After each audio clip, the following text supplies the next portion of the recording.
नमस्कार मंडळी, माझ्या यूट्यूब चॅनलमध्ये तुमचं स्वागत आहे. काय एका कस्टमरचा पिवळ्या रंगाचा गोल्डन कलरचा प्रिंटेड असलेला ब्लाऊज पीस शिवायला आला होता. तर चला मग शिवून घेतलेला आहे. दिलेल्या मापानुसार मी अस्तर कटिंग करून घेतलेलं आहे आणि ते अस्तर मी ब्लाऊज पीसवर ठेवून ते ब्लाऊज पीससुद्धा कटिंग करून घेतलेलं आहे. बरं का मंडळी, हे जे प्रिंटेड होतं ना ते सगळं रॉंगच साईड होतं. म्हणजे जे हाताची लेस होती ते वेगळ्या साईडला लावलेली होती, पेंट केलेली होती. परत ते वेगळे बुट्टे वेगळ्याच साईडला पेंट केलेली होती. पण कस्टमरला अर्जंट होतं, त्याच्यामुळे मी तिला ते ब्लाऊज एका दिवसात शिवून दिला. पण हो, काही प्रॉब्लेम नाही झाला. मी सगळं व्यवस्थित त्याला शिवून दिलेलं आहे. तर माझा अस्तर आणि ब्लाऊज पीस कट झालेला आहे. आणि नंतर मी तो जो पॅच होता, बॉर्डर होती, ती हाताला लावून घेतली.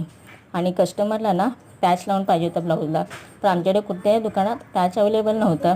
त्याच्यामुळे पॅच मी घरीच बनवला. आणि मी माझा ब्लाऊज तयार केलेला आहे.